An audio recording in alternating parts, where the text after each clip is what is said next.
Donald Trump. Now, Troy Balderson, the Republican candidate, his big task between now and the election tomorrow has been and will continue to be to fire up the base, which is predominantly Trump voters, while also appealing to the Kasich Republicans. Now, can you do that at the same time? Can you bring in Donald Trump and Mike Pence and sound the notes of, crime, open borders, liberal resistance, all that stuff that they wanted, while also winning over the moderate Republicans who have been turning away from the party lately? That is the big question, and that's where Democrats feel optimistic. Their base is mobilized, and they think they can peel off some of those Republicans, particularly women, Katie, to your point, who have turned away from the GOP. Remember, those soft Republicans, soft Democrats were helped along to Trump's side in 2016 because of the WikiLeaks, and he was waving those around, and he had the confirmation bias to play on with Hillary Clinton. She's a crook. She's crooked. Vote for me. Look at a liar she is. Look at these emails. Vote for me. And that helped him with those Republicans and those Democrats. Steve, I do want to talk about the Democrats, though. There's an interesting story that I guess we're not covering as much as we would normally be covering it, because the president tweets and says things all the time. But there's a bit of a what happened? War, but a battle between the progressive side and the more traditional side. What we're seeing is Emily's list versus Bernie Sanders' folks. Yeah, I mean, we say there's the special election in Ohio. There are primaries tomorrow. The candidates being picked for the general election, one right there in Michigan for the governor's race. And it sort of matches up two major sources of energy in the Democratic Party the last couple of years, kind of against each other. As you mentioned, the Bernie Sanders wing of the Democratic Party, which we saw their power with the grassroots in 2016. Michigan, of course, the state that actually upset Hillary Clinton and gave his campaign a new burst of momentum. And on the other side, what we've seen this year, one of the stories we've seen in the primaries so far, female candidates running in Democratic primaries, their win rate, their success rate has been, there is a strong appetite among Democratic voters, I think specifically in the Trump era, in response to Donald Trump, to nominate and get behind female candidates. So on the one hand, you've got a female candidate, on the other hand, you've got a Bernie Sanders candidate, a very interesting sort of clash there. And Sahil, I've been talking to some prominent Democrats, some 2020 Democrats, about the midterms and what they expect, and there is some frustration with who the DCC has been endorsing and where they've been putting their money, and whether they've been endorsing the women who are these upstarts, the women who have had all the momentum in these primaries, these special elections. Right, there has been a battle of sorts happening between the progressive wing and the DCCC. Progressives have argued that the DCCC has been slow to back some of the more, grassroots candidates who are pulling energy on their side. And I think the Michigan gubernatorial primary that Steve mentioned is a fascinating indication that Bernie versus Hillary struggle, which is so enduring because they genuinely do represent the ideological poles of the Democratic Party, the establishment traditional wing, as you pointed out, and the progressive wing. You have the Emily's List backed candidate who has vastly outraised one of her two opponents, and the other one is backed by Bernie Sanders, backed by Alexandria Ocasio-Cortez. It's going to be a fascinating indication of where the Democratic Party is headed. Sahil Kapoor and Steve Kornacki, welcome back. Thank you. It's a good week to come back. I'm sure we will talk to you tomorrow about whatever happens. Thank you. Or what will happen, I should say. Steve Kornacki. Next up, quote, Trump will have blood on his hands. Needles, essential for the cactus, but maybe not for people with rheumatoid arthritis, because there are options, like an injection. Xeljanz XR, a once-daily pill for adults with moderate to severe RA for whom methotrexate did not work well enough. Xeljanz XR can reduce pain, swelling, and further joint damage, even without methotrexate. Xeljanz XR can lower your ability to fight infections, including tuberculosis. Serious, sometimes fatal infections, lymphoma, and other cancers have happened. Don't start Xeljanz XR if you have an infection, tears in the stomach or intestines, low blood cell counts, and higher liver tests and cholesterol levels have happened. Your doctor should perform blood tests before you start and while taking Xeljanz XR, and monitor certain liver tests. Tell your doctor if you are in a region where fungal infections are common, and if you have had TB, hepatitis B or C, or are prone to infections. Needles. Fine for some things. You, one pill a day may provide symptom relief. Ask your doctor about Xeljanz XR, an injection. Mint Mobile Wireless. It's only $15 a month. 15 bucks a month. Mint Mobile Wireless. Easy, online, just $15 a month. For Go hard. 15 bucks a month.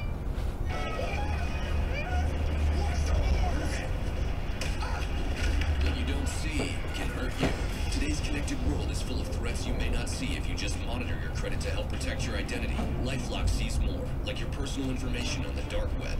And now with the power of Norton, we detect threats like ransomware too, to help protect your identity and devices. Plus, if there's an identity theft problem, we work to fix it with our $1 million protection package. Get new LifeLock with Norton, starting at $9.99 a month. We use Angie's List because we can always find great local pros. For any type of home project. I use Angie's List if I need to find a plumber, An electrician. a painter. I always use Angie's List because it's free. It's free for me to read reviews written by real customers. We can check their reputation and make sure they do quality work. And now, to save time, Angie's List can actually match my project to a few qualified pros who can do the job. To get the most reviews from real customers, all for free, go to angieslist.com today. Where will you be when your oral laxative kicks in? The pool? In bed? Try Fleet Liquid Glycerin instead. Relief in minutes, not hours. Guaranteed. Fleet. Every time on your time. Do you have a life insurance policy you no longer need or can't afford? Now you can sell your policy for an immediate payment. We bought life insurance when our kids were young, to protect their future. Our youngest just turned 40. We no longer needed the coverage. That got us to thinking about letting the policy go. So I did some research. I called Coventry Direct. I learned that you can sell all or part of a life insurance policy, even a term life policy. Turns out, people have been selling policies like ours for the past 15 years. Who knew? We sold our policy. Now we have money to help with the medical bills. And to add to our retirement. If you have $100,000 or more of life insurance, you may be a candidate to sell your policy. Call 1-800-461-2600 or visit CoventryDirect.com. 1-800-461-2600. Coventry Direct, redefining insurance. Sandy Hook, it's got inside job written all over it. I mean, even I couldn't believe it. I knew they jumped on it, used the crisis, hyped it up, but then I did deep research, and my gosh, it just pretty much didn't happen. Alex Jones is a liar, and now the conspiracy theorist is getting cut off. Facebook and YouTube now join Apple and Spotify in refusing to allow Jones a platform. Joining me, NBC's Joe Lynn Kent. Joe, you cover social media for business for us. Why are these companies doing this now? Well, they're trying to cut off this spread of conspiracy theories, but I want to tell you, we did a little bit of digging around the Apple story, and yes, the podcast, the library of podcasts from InfoWars and Alex Jones have been taken down. However, the InfoWars official app is still available on the App Store. We have reached out to Apple and asked why this is the case, why apply one standard to the podcast and something else to the apps, and we're waiting for an answer on that front. But there is a lot of pressure on Silicon Valley right now, public pressure from journalists to stem these conspiracy theories from where they originate from. We're talking about bogus theories that have been the subject of complaints and threats to many victims' families when it comes to Sandy Hook Elementary School, the Las Vegas massacre. So that public pressure is ramping up now, in part because we're starting to see further investigation of the role of these social media platforms as it relates to not just conspiracy theories, but also the upcoming midterm elections and a reckoning of what happened back in 2016. So it's a real confluence of several factors here. So are we seeing that these companies are getting a lot more scrutiny today than they did before? A lot more scrutiny after what happened in 2016 when so much actual fake news was spread on Facebook and sites like Twitter, when there was division being created by these Russian bots, when people looked towards those social media companies and no longer saw them as a place to connect with friends and family or share ideas, but as a place that was potentially very, not just negative, but nefarious, a place that was intending to deceive and divide the American public in order to influence the election in a negative way, or for one side or the other. Because of that, is that why Alex Jones, who has been around for many years now, he's been saying this crazy stuff, he's been lying for many years now, is that why the intense pressure is on these companies to take people like him off? And after all, we should mention that the president has indirectly endorsed Alex Jones. She's gone on his radio show, or his whatever it is, the YouTube's podcast show, a YouTube show. Live stream. Yeah. Live stream, thank you very much. And he said what a wonderful man he is and how he appreciates the endorsement he gave him. Yeah, this really is a moment for the tech industry, a reckoning, a coordination perhaps. Apple taking much of the lead here. Tim Cook has always done that in a way when it comes to major public issues, when it comes to the public debate. Then we have Mark Zuckerberg following. However, Alex Jones is still very much active on Twitter. He's still verified. He's still tweeting, putting out not just links to live streams, but this tweet that we want to share with you right now, he says they've been completely banned on Facebook, Apple, and Spotify, but they're worried about what conservative, quote, news outlet will be next. Goes on to tweet, the one platform they can't ban that will always be there is his own platform. So he's trying to drum up support there. But what we are seeing is a slight reckoning, but the issue really here is, will these tech companies admit to being a media companies? For so long, it's been about the open public square, having it a place to have freedom of speech, and now they're starting to see some of those society divisions really coming to fruition here. And a lot of these top tech CEOs and the executives that surround them are telling me that they're starting to think twice about what's going on. Alex Jones may want to lump himself in with conservative news outlets, but Alex Jones is not a conservative news outlet. He is a conspiracy theorist who has lied repeatedly. Jolyn Kent, thank you so much for joining us today. We appreciate it. Thanks, Gabe. And the president made an inflammatory and dangerous accusation over the weekend, tweeting that journalists can cause war.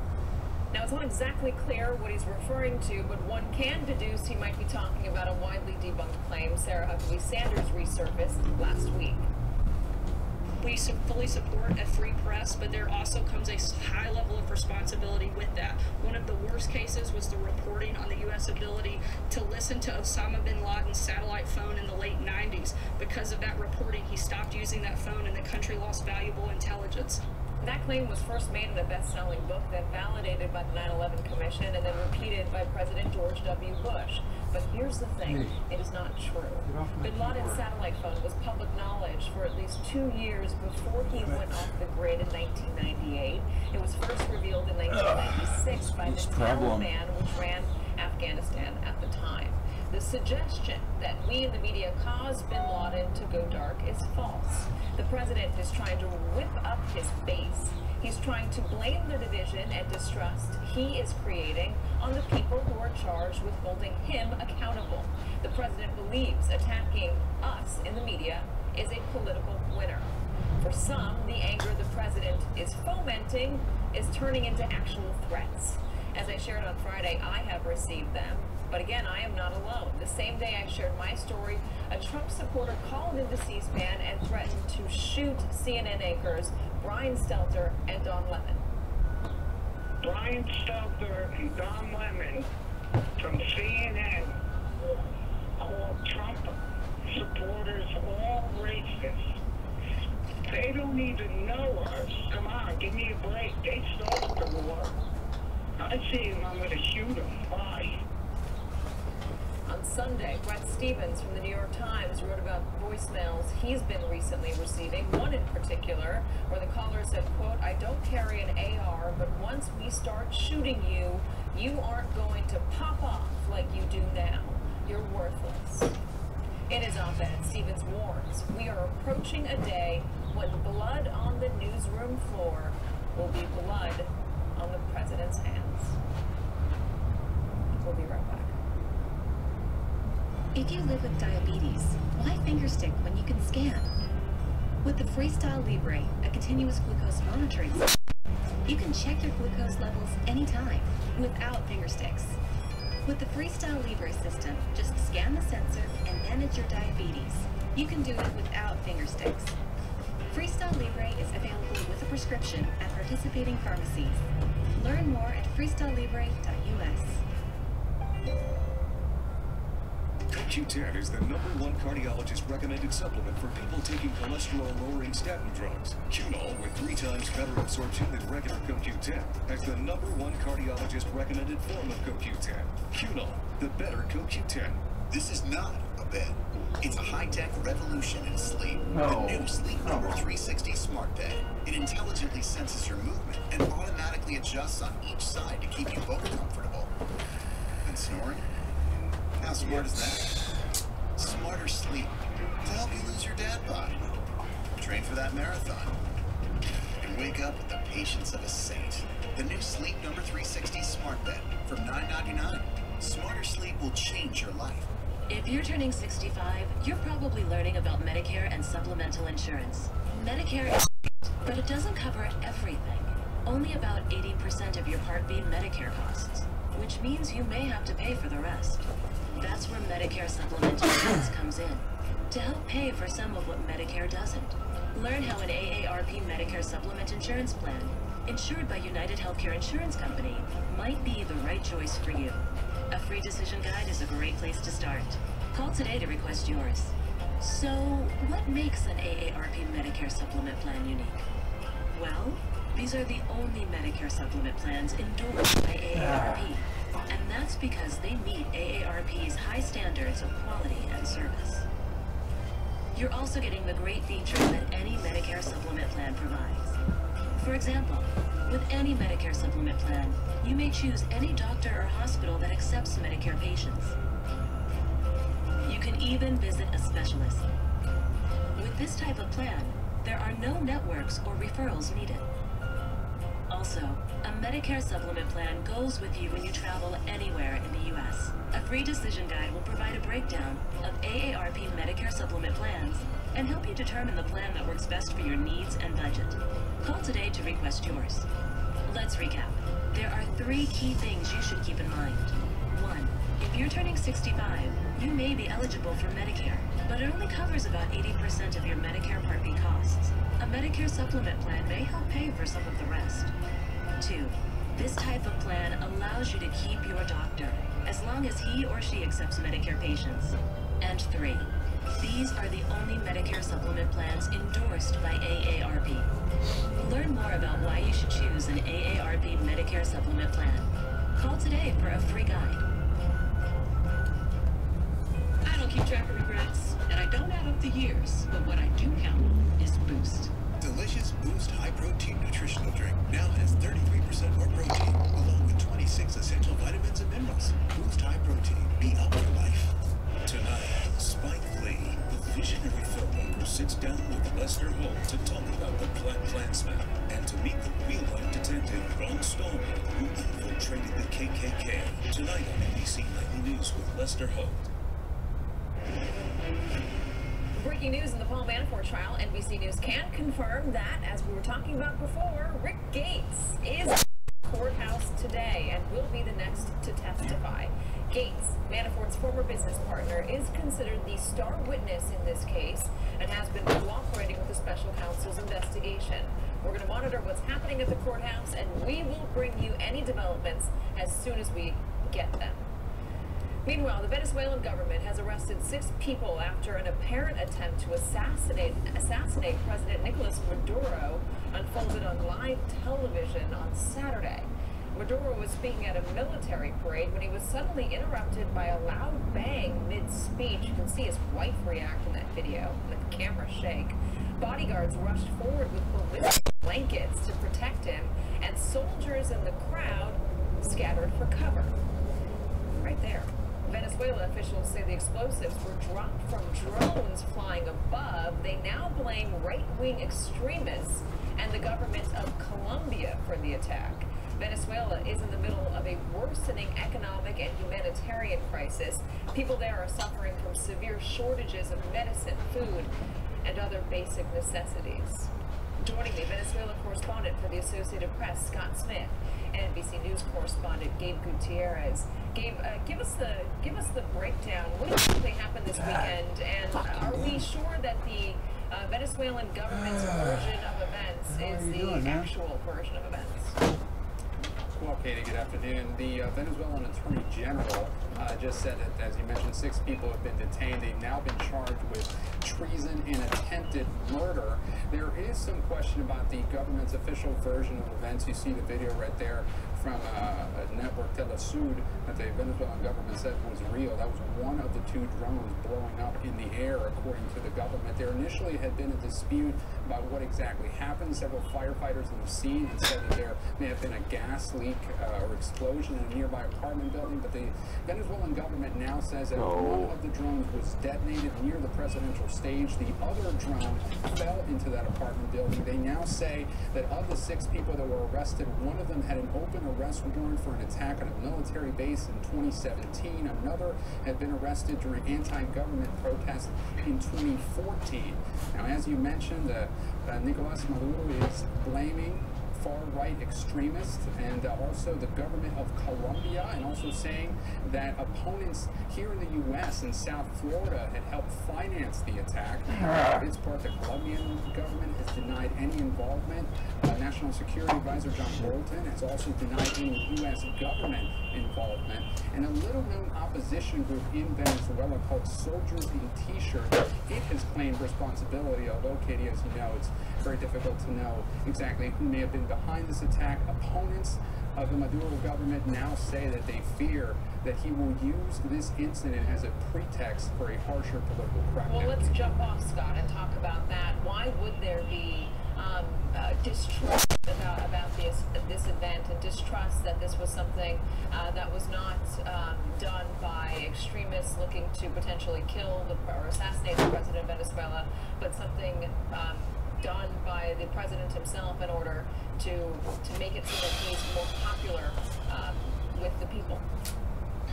Well, I think what's pretty clear at this point is that this was an event, an attack, and a couple of explosions that happened in pretty short order that, you know, really did startle the president. And I did speak with some people who say, you know, in fact was you know, a couple of drones. Talked to some folks in the neighborhood who said they saw the drone, they heard and felt the explosions, which were, you know, terrifying. Certainly the Maduro government has some credibility issues and likes to point the finger at other people for causing its problems in the country. But I think there's still a lot of confusion that, you know, certainly surrounds this incident. Well, talk to me a little bit about what's going on in that country. We hear scattered reports, but I mean, just look at this one fact. On average, people lost on average 24 pounds in body weight last year. That's how low the supply of food is in that country. The circumstances surrounding the plight of the people and how the government is responding to it, give me a picture of what it's like there right now. Yeah, people are struggling. Food is hard to find. Medicine is difficult to find. Inflation is soaring. The IMF just came out with predictions that inflation this year alone are expected to top 1 million %. And part of that is cash is, you know, very hard to find. So driving around Caracas, you'll see it's very common to see people in lines trying to just get a few cents really out of their bank account. And buy food. It's really difficult to buy food if we don't have access to money, and this is, you know, a huge problem in Venezuela. The AP's Scott Smith and NBC's Gabe Gutierrez. Gentlemen, thank you very much. Thank you. And coming up after the break, one more thing. It's time now for your business of the week. In the summer of 2017, Scheffler's Mackinac Island Ferry in northern Michigan was getting complaints from all sides. Customers to local officials, they didn't have good answers to problems like why their lines were so long. Find out how this company redeemed itself and saved its reputation on your business Sunday morning at 7:30 Eastern on MSNBC. Sponsored by the powerful backing of American Express. Don't do business without it. It's pretty amazing out there. The world is full of more possibilities than ever before. And American Express has your back every step of the way. Whether it's the comfort of knowing help is just a call away with Global Assist, or getting financing to fund your business, no one has your back like American Express. So wherever you go, we're right there with you. The powerful backing of American Express. Don't do business without it. Don't live life without it. Wow, Kaylee, this is a fancy hotel. Must have cost a lot. Actually, I got a great deal. Priceline saves you up to 60% on hotels, but that's something that hotels don't really want other guests to know. I saved about $120 a night.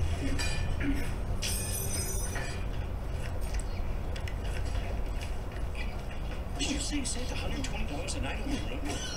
$120 a night on a hotel room. That's a lot of savings. I saved even more on my flight. Save up to 60% on hotels with Priceline. In the early 80s, two guys were born. Their names were Jeff and Andy. They grew up, developed facial hair. They while buying razors.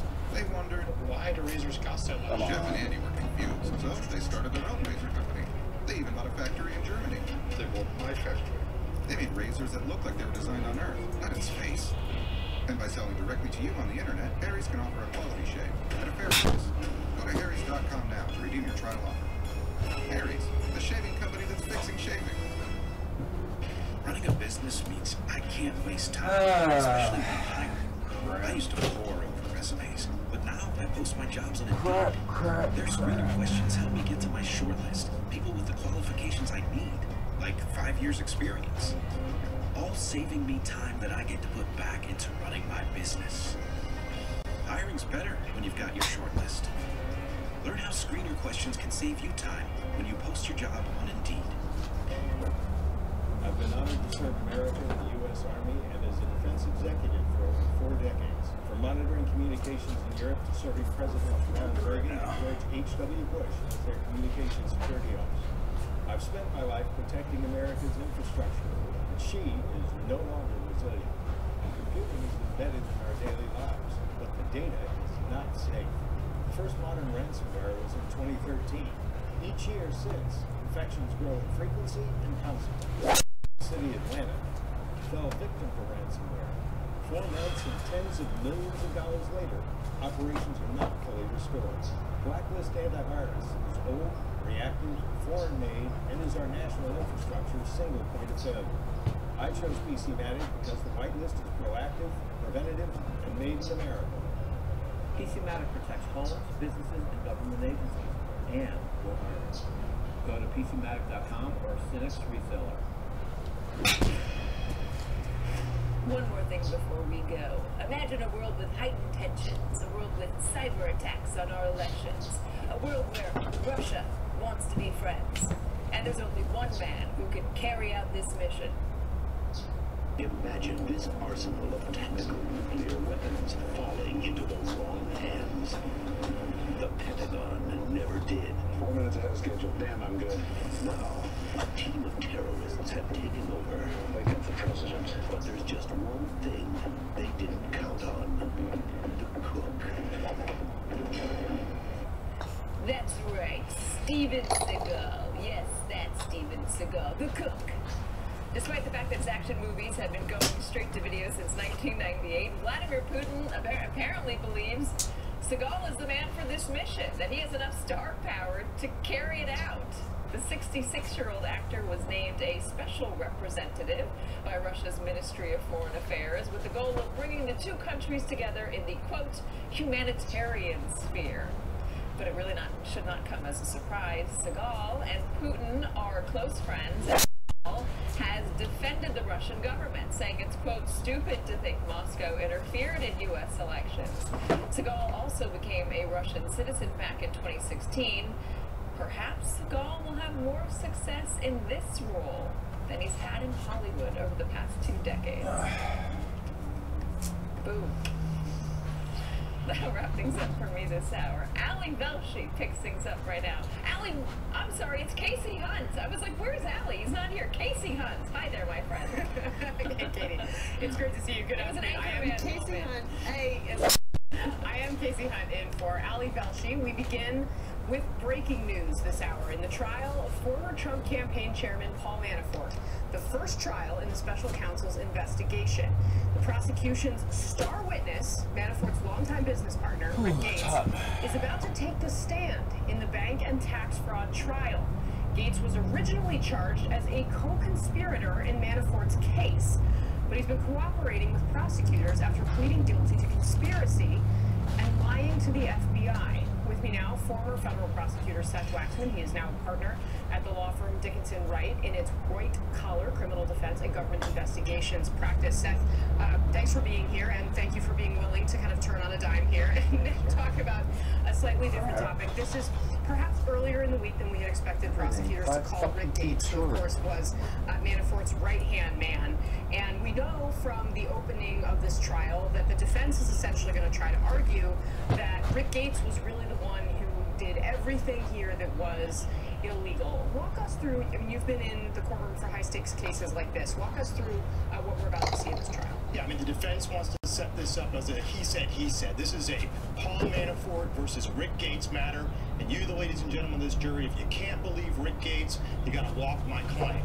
The prosecution, on the other hand, is going to say, yeah, we have Rick Gates, and he's an important witness, but look at all the corroboration, the accountants, the bank records, the documents, the texts, the emails, everything that corroborates Mr. Gates. So you don't have to believe Mr. Gates just because of the words that come out of his mouth, but because all the corroborating evidence that tells you what he says is true.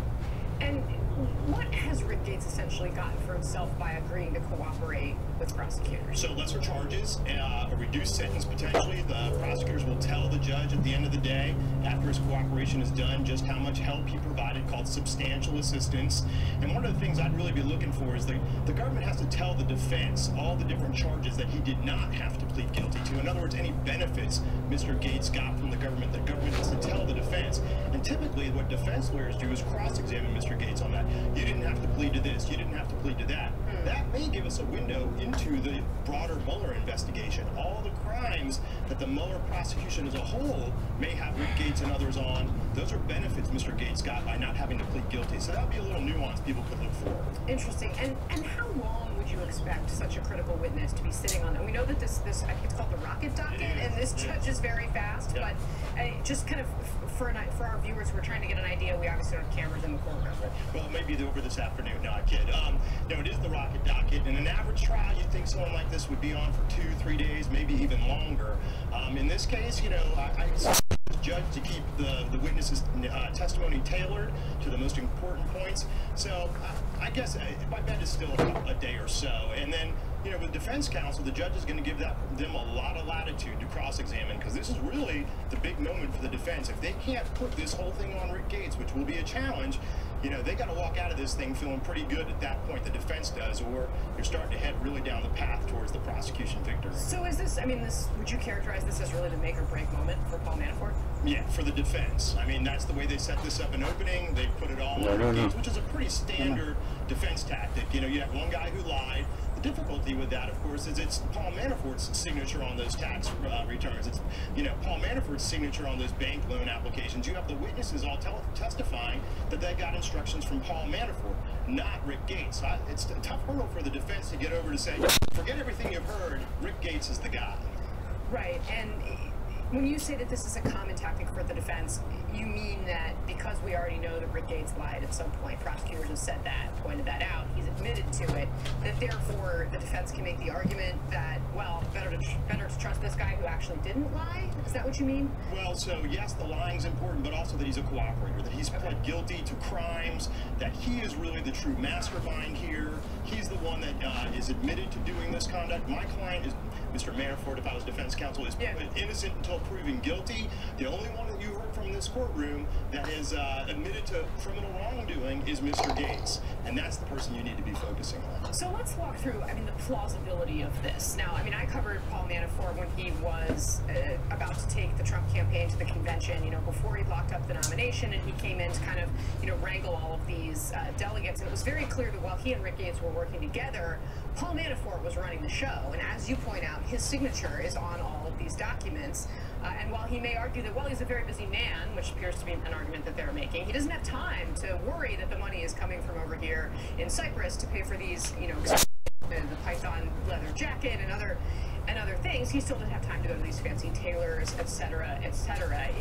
How much of this is simply, it seems like a lot to ask a jury to buy. It most certainly is. And prosecutors are going to hammer one concept: follow the money. In these fraud trials where money is at issue, if you follow the money trail, that will lead you to the conclusion that you should find, which of course in the prosecution's mind is guilt. And so when you line up Rick Gates versus Paul Manafort, you see who made the most money. They'll see very readily that it's Paul Manafort that made exponentially greater amounts. He's the one that set up the business. He's the one that set up the shell companies. So it's a very tough sell. A defense team to say it's the lower level, the subordinate, who is really in a position to take orders from the man above that's really the true criminal mastermind. It's follow the money, and that will lead you to the promised land for the prosecution. Yeah, I will say if I were Rick Gates and would run the show, I would have taken a larger cut for myself than he apparently did. Joining us now from the courthouse, NBC's intelligence and national security reporter Ken Delanian. Ken, we were just speculating about this last night, about when this might happen, and it sounds like it's a little quicker than we might have thought, and that we are going to hear from Gates very soon.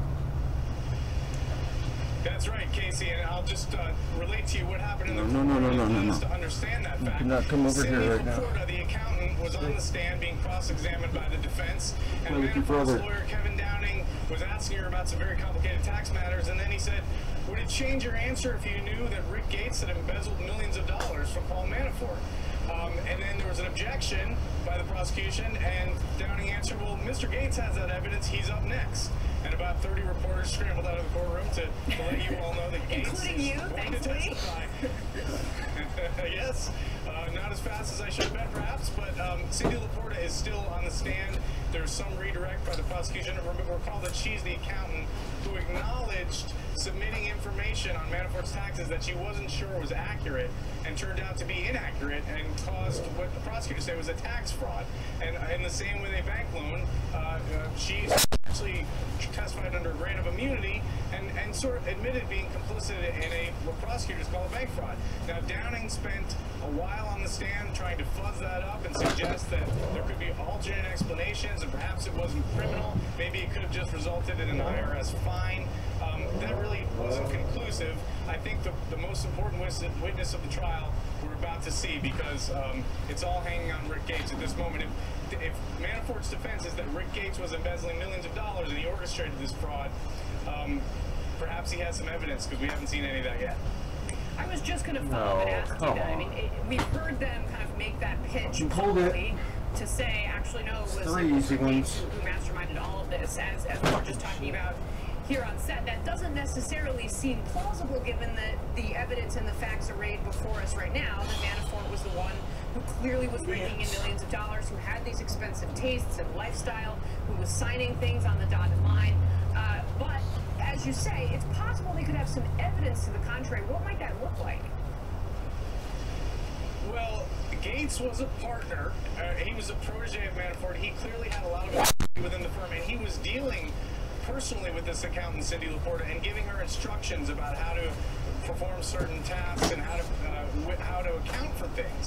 And so Downing was just making the point before I left the courtroom that often the accountant is the last to know if there's a fraud, and the person who is giving the accountant the information has a lot of power to misrepresent what the numbers say. And it looks like that's what their argument's going to be.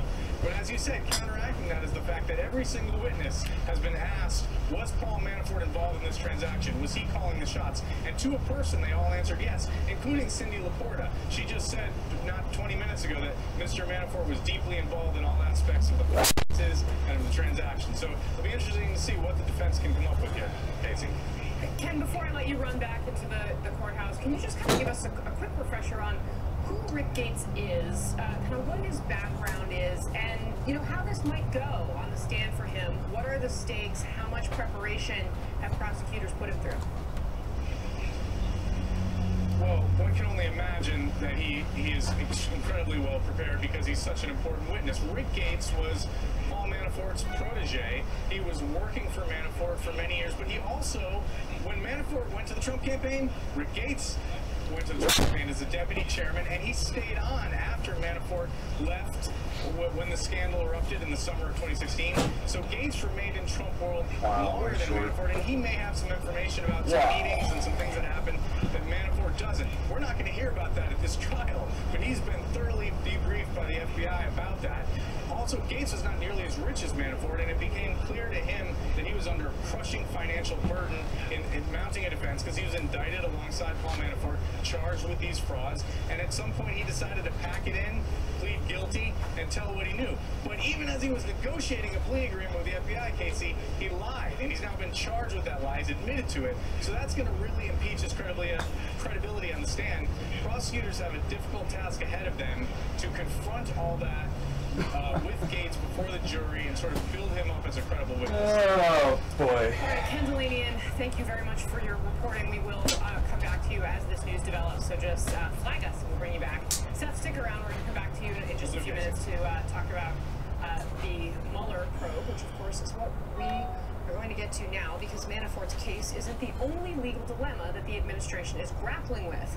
Donald Trump Jr. says the discussion over the Trump Tower meeting is, quote, just another distraction, after his father contradicted his own story about that now infamous 2016 meeting.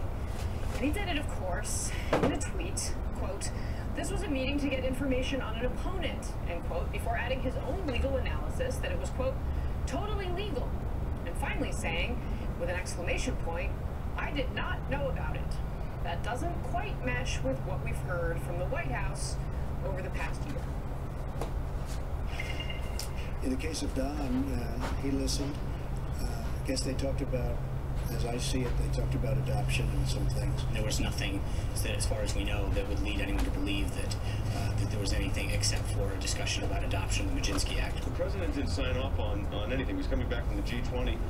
The statement that was released on Saturday was released by Donald Trump Jr., and I'm sure in consultation with his lawyers. The president wasn't involved in that. He certainly didn't dictate, but, you know, he, like I said, he weighed in, offered suggestion like any father would do. Like any father would do. Here is what Trump's legal defense says. Come on, Wind. Why did you deny President Trump's involvement? When did you learn that the denial wasn't true? Well, let me tell you two things on that one. Number one, as you know, George, I was in the case at that point, a couple of weeks, and there was a lot of information that was gathering, and as my colleague... I was just talking out my ass. I had bad information at that point. Was that bad? I made a mistake in my statement. A mistake. Let's start now with NBC News Chief White House Correspondent Hallie Jackson and Washington Post national political reporter Robert Costa. He is also an MSNBC political analyst. Hallie, I want to start with you from Bedminster, where the president apparently pulled it in from a public appearance perspective early on today, but of course that hasn't kept the story from moving forward. What are the latest explanations from the White House? It's a lot of the falling on the sword that you heard from, for example, Jay Sekulow, and that soundbite you just played, Casey, right? Saying, listen, my fault, my bad, my mistake, I take the blame, I was misinformed. Because the bottom line is, there's not a lot of ways to correct something that the president is definitively saying in black and white, saying, this was a meeting about getting dirt on Hillary Clinton. The president saying, totally legal, right? It happens all the time. Well, we don't know if it's totally legal. It is illegal to get anything of value from a foreign entity, so that's an open question.